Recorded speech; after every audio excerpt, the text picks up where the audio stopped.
வசனம் தியானத்தின் தலைப்பு. இயேசுவை நோக்கி. எபிரேயர் 12:1. இயேசுவை நோக்கி நமக்கு நியமித்திருக்கிற ஓட்டத்தில் பொறுமையோடே ஓடக்கடவோம். கிறிஸ்தவ வாழ்க்கை ஒரு ஓட்டப்பந்தயத்திற்கு ஒப்பாக கூறப்பட்டுள்ளது. நம் ஒவ்வொருவருக்கும் ஆண்டவர் ஒரு பாதையை நியமித்திருக்கிறார். நம்முடைய இலக்கு இயேசு. அவரை நோக்கி நாம் ஓட வேண்டும். ரன்னிங் ரேஸில் ஓடும் போது ஒவ்வொருவருக்கும் ஒரு நம்பர் உண்டு, ஒவ்வொருவருக்கும் ஒரு ட்ராக் உண்டு. மாற்றி ஓடினால் பரிசு கிடையாது. அதுபோல நம் வாழ்க்கை பாதையில் ஆண்டவர் நமக்கென்று நியமித்திருக்கிற பாதையில் அவரை மட்டும் நோக்கி பார்த்து நாம் ஓட வேண்டும். 3 பேர் சிலுவையை தூக்கி கொண்டு பரலோகத்தை நோக்கி போகின்றார்கள். முதலாவது நபர் அழகான பூக்களால் ஆன சிலுவையை தூக்கி கொண்டு சென்றார். 2வது நபர் மரத்தால் செய்யப்பட்ட சிலுவையை வைத்திருந்தார். 3வது நபர் உலோகத்தால் செய்யப்பட்ட பளபளப்பான சிலுவையை தூக்கி சென்று கொண்டிருந்தார். 3 பேரும் ஒழுங்காக போய்கொண்டிருந்தார்கள். பாதி வழியில் அடுத்தவர்களுடைய சிலுவையை பார்த்தபோது மற்றவர்களுடைய சிலுவை அழகாக இருக்கிறது, எளிதாக தூக்கி செல்கிறார்கள். என்னுடையது மட்டும்தான் கஷ்டம் என்று நினைத்தார்கள். பூக்களால் ஆன சிலுவையை தூக்கினவர் வெறும் மரத்தாலான சிலுவையை எளிதாக தூக்கி செல்கிறார், உலோகத்தாலான சிலுவை அழகாக இருக்கிறது என்று நினைத்தாராம்.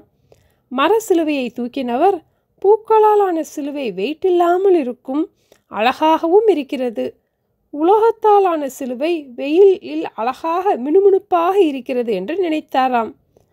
அந்த உலோகத்தாலான சிலுவையை தூக்கினவர் பூ சிலுவையை தூக்கினவர் நறுமணமுள்ள அழகான சிலுவையை வைத்திருக்கிறார். மர சிலுவையை வைத்திருக்கிறவரும் எந்த சிரமமுமின்றி வேகமாக நடக்கிறார் என்று நினைத்தாராம். இந்த நினைப்பு வந்ததும் 3 பேரும் சோர்ந்து போய் விட்டார்களாம். அதற்கு மேல் அவர்களால் நடக்கவே முடியவில்லை. உடனே நாம் சிலுவையை மாற்றிக்கொள்வோம், எளிதாக இருக்கும் என்றார்களாம். சிலுவையை மாற்றின பின் உற்சாகமாக நடக்க ஆரம்பித்தார்கள். சில அடிகள் எடுத்து வைத்த பின் மீண்டும் நடக்க முடியவில்லை.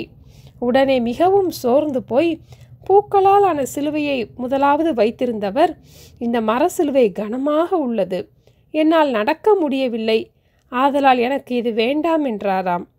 மர சிலுவையை வைத்தவர், எனக்கு இந்த உலோகத்தாலான சிலுவையை இப்பொழுது வைத்து நடக்க முடியவில்லை, வெயில் ஏற ஏற சூடாகிறது, எனக்கு தாங்க முடியவில்லை, எனக்கும் இந்த சிலுவை வேண்டாம் என்றாராம். உலோகத்தால் ஆன சிலுவையை சுமந்தவர், இந்த பூக்களால் ஆன சிலுவையை இப்பொழுது என்னால் தூக்க முடியவில்லை, முட்கள் என்னை குத்துகின்றது, தேனீக்கள் அவ்வப்போது என்னை கொட்டுகிறது, எனக்கும் இது வேண்டாம் என்றாராம். இப்பொழுது முன்பு இருந்த சிலுவையே நமக்கு லகுவானது என்று நினைத்து சிலுவையை மாற்றி கொண்டார்களாம். பிறகு எளிதாக நடந்து சென்றார்களாம். திராணிக்கு மேலாக சோதிக்க ஆண்டவர் ஒருபோதும் இடம் கொடுக்க மாட்டார். நமக்கு நியமித்திருக்கும் ஓட்டத்தில் ஓடுவதற்கு பொறுமை மிகவும் அவசியம்.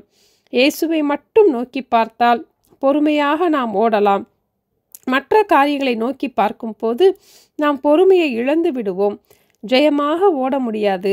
ஆதலால் இயேசுவை மட்டும் நோக்கி பார்த்து நமக்கு நியமித்திருக்கிற ஓட்டத்தில் பொறுமையோடு ஓடுவோம். ஜெபிப்போமா?